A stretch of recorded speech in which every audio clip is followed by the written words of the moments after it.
Silakan bagi yang ingin bertanya mengacungkan tangan. Udah kenyang katanya. Cukup kali ya? Ada? Ya, fadal.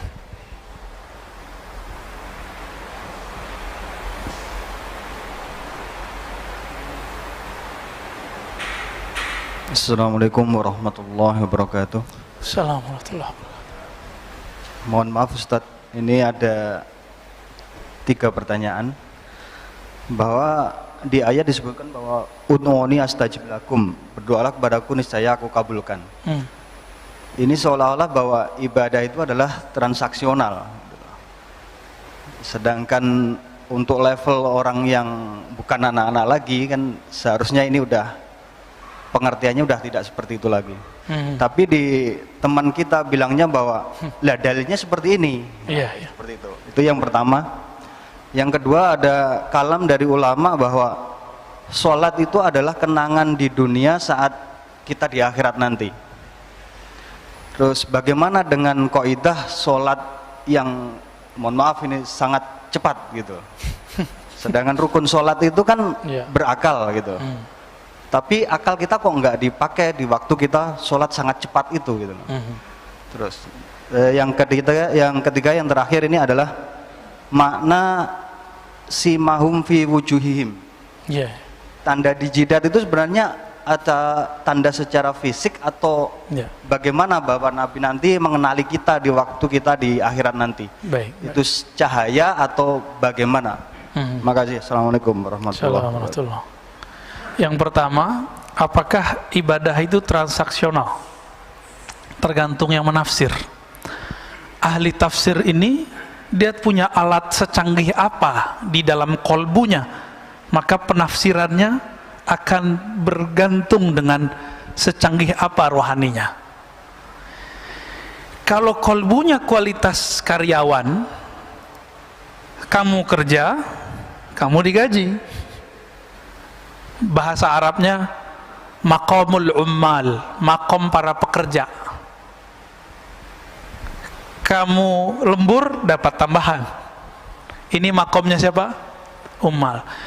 Jika si ustadznya menafsirkan kolbu dia baru makom seperti itu, maka dia akan bilang apa? Doa itu, ibadah itu transaksional.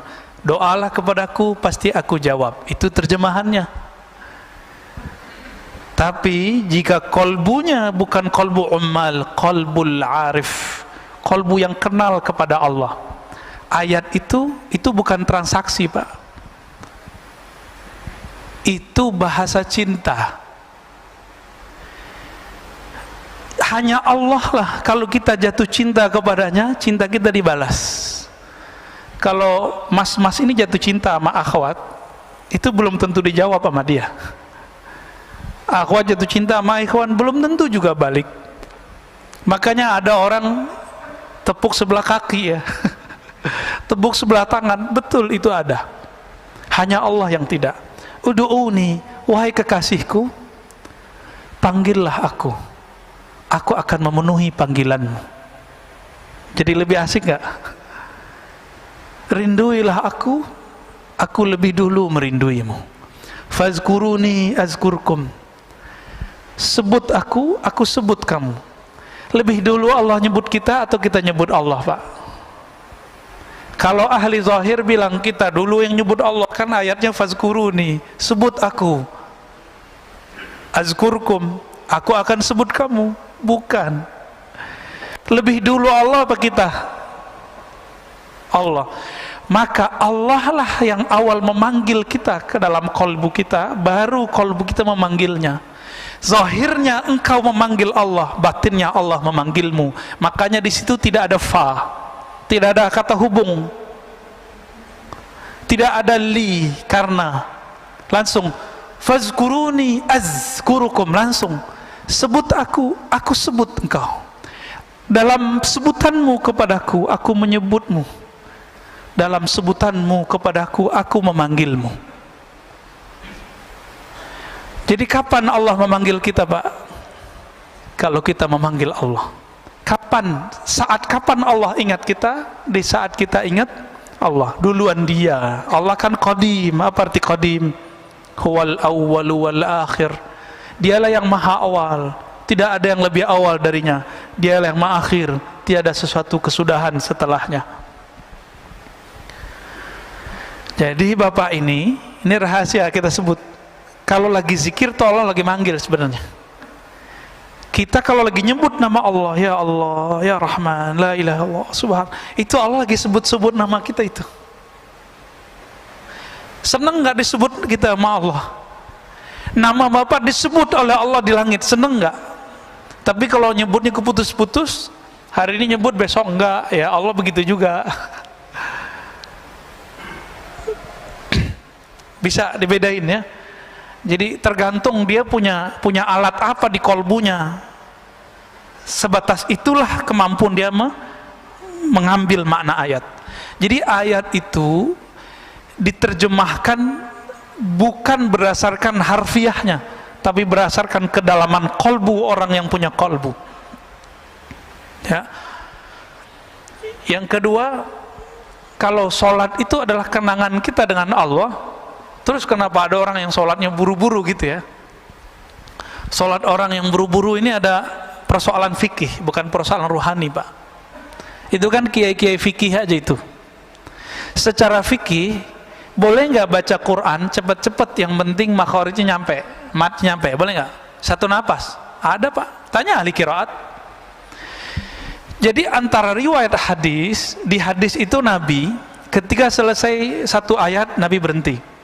Alhamdulillahi Rabbil Alamin Ar-Rahmanir Rahim. Begitu di satu riwayat. Riwayat ini ahad, diriwayatkan oleh sekelompok kecil ahli hadis.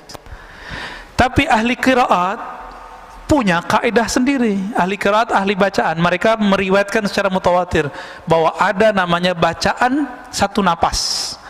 Guru kita di sini Said Agil Munawwar. Dulu di Mekah tanya sama beliau, Pak. Beliau kalau mimpin imam itu sholatnya satu napas, tapi kayak orang bernapas. Kayak imam kita Ustadz tadi, tapi satu napas tuh bacanya. Bismillahirrahmanirrahim. Ya, atau disambung. Alhamdulillahirabbil alamin arrahmanirrahim. Terus sampai waladhdallin, amin, satu napas. Ada yang sanggup nggak? Tanpa mengurangi matnya, tanpa mengurangi makharijul hurufnya. Tanya Pak sama beliau.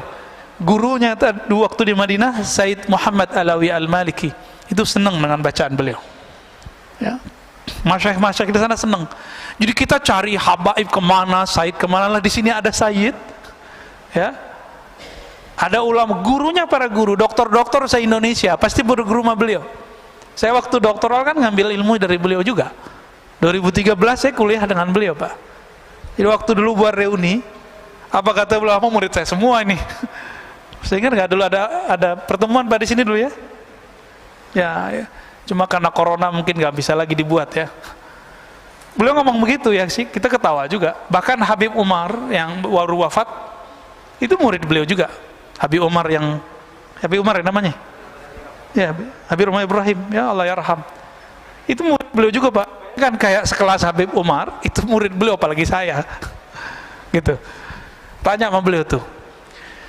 Lalu bagaimana dengan yang sholat cepat-cepat itu? Yang memasukkan tumakninah ke dalam rukun sholat itu kan di mazhab Syafi'i juga tidak semua.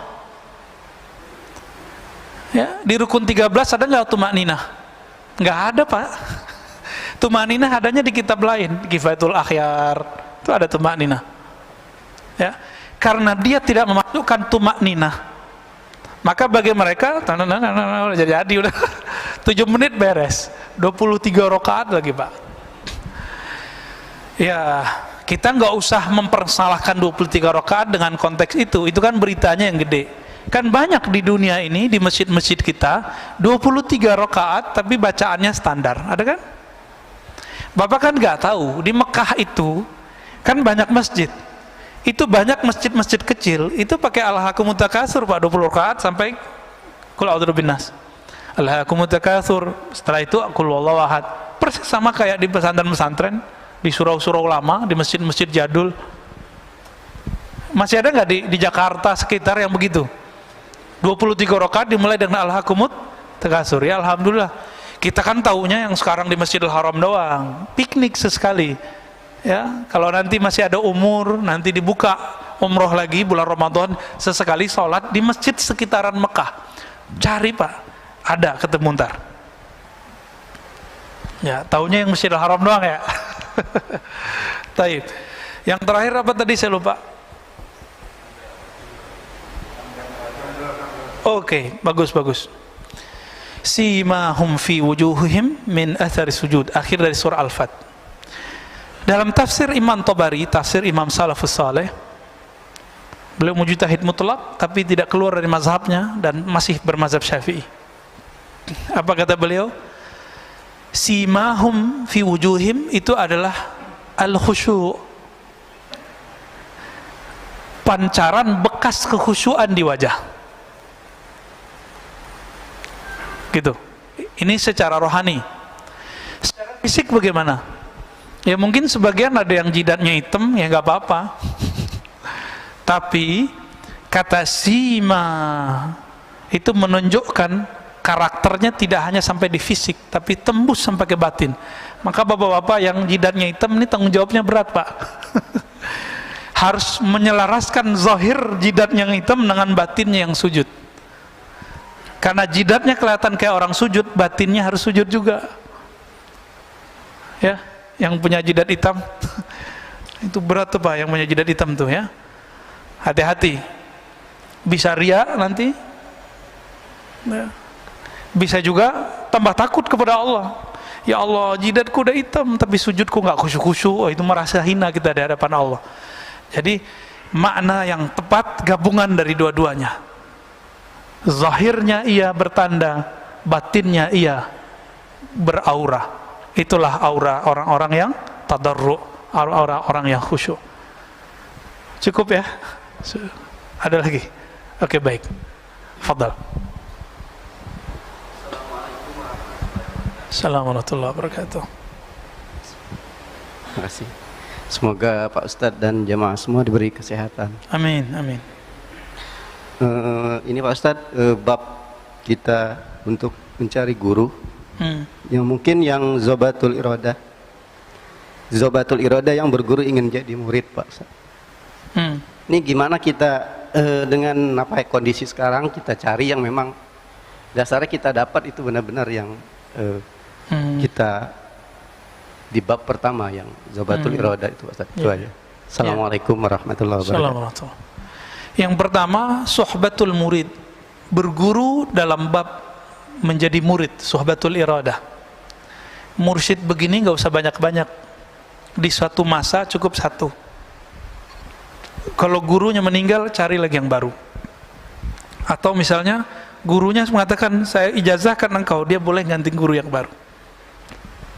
Gimana cara mencarinya di zaman begini? Zaman begini gampang nyarinya malah, ya. Tapi kalau ingin dengan cara ruhani, temui guru rohani, sholat 2 rakaat setiap hari. Sholat apa itu? Sholat istikharah, sholat hajat. Ya Allah, bimbing aku bertemu, berguru kepada suhbatul murid, suhbatul iradah yang bisa menghantarkan aku ke hadiratmu. Gitu.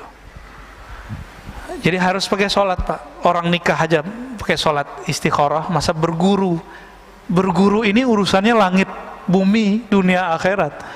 Kalau kita menikah kan bumi aja, dunia. Tapi kalau berguru urusan kita dunia, akhirat, mesti pakai istikharah. Dan yang kedua, musyawarah. Ya, harus bermusyawarah. Nah, ini banyak sekarang muncul orang mengaku dirinya mursyid atau dianggap oleh muridnya mursyid. Walaupun banyak mursyid di dunia, tidak mungkin semuanya cocok sama kita. Berguru itu jodoh-jodohan. Maka berguru itu bukan masalah kertas ijazah, gurunya dapat ijazah. Itu betul, itu SIM, surat izin menjadi mursyid. Ada ijazahnya Pak. Seperti kami di kampus harus ada gelar doktornya biar bisa mengajar di pasca sarjana, ya. Kalau ngajar di sini dapat gelar ustadz yang ngasih jamaah ya. Tapi kalau ngajar di kampus kan gelar doktor. Doktor di wisuda nggak sama rektor? Sama. Seorang mursyid itu dia seperti dosen, tapi dosen alam ruhani. Maka dia diwisuda oleh gurunya. Gurunya mursyid juga. Bisa nggak mahasiswa ngangkat dosen? Yuk bareng-bareng yuk, itu orang pinter tuh kita angkat jadi dosen yuk, bisa nggak? Maka tidak ada sejarahnya murid ngangkat guru jadi mursyid, tuh nggak ada. Nah sekarang fenomena itu yang banyak Pak, karena jamaah udah banyak, ya udah deh jadi mursyid aja deh, udah banyak hari ini ya. Ini zaman agak lumayan genting juga sih, karena sudah banyak mursyid meninggal. Abah Uci meninggal, Abah Ahmad Sukanta di Banten meninggal, Abah Anom sudah pergi, udah banyak. Mbah Hasrori di Surabaya sudah pergi. Di Sumatera ada Tuan Guru Hashim di Basilam juga sudah wafat. Di Aceh udah banyak, di Sumatera Barat banyak sudah wafat. Sekarang kebanyakan mursyid kertas. Mursyid karena dia diangkat gurunya tapi rohaninya belum nyampe. Itu kebanyakan. Maka kalau gurunya sudah punya ijazah dari gurunya yang sebelumnya, tinggal dicek kalam dia mengantarkan kepada, menunjukkan jalan kepada Allah. Hal rohaninya membuat kita bangkit nggak, sadar nggak kepada Allah. Kita bermajelis saja bisa kita sadar Pak sama dia. Kalau dia berkalam membuat kita terhubung kepada Allah Subhanahu wa taala. Kalau ketemu Pak, itu guru Bapak insya Allah. Ya, semoga nanti ketemu. Amin ya rabbal alamin. Cukup ya. Barangkali itu Bapak saudara Allah, sudah siang. Semoga kajian ini diberkahi oleh Allah. Saya yang menyampaikan juga diampuni dan diridhai oleh Allah SWT. Yang hadir diterima puasanya, ditempatkan, dipertemukan dengan Lailatul Qadar. Amin ya rabbal alamin. Nanti jangan tidur malam 27, malam 29 ya. Jangan tidur di atas jam 10 lah, 27, 29 insya Allah barangkali di tanggal-tanggal tersebut. Wallahu alam bissawab. Sallallahu ala Nabi Muhammad, subhanakallahumma wa bihamdika asyhadu an la ilaha illa anta astaghfiruka wa atubu ilaik. Assalamualaikum warahmatullahi wabarakatuh.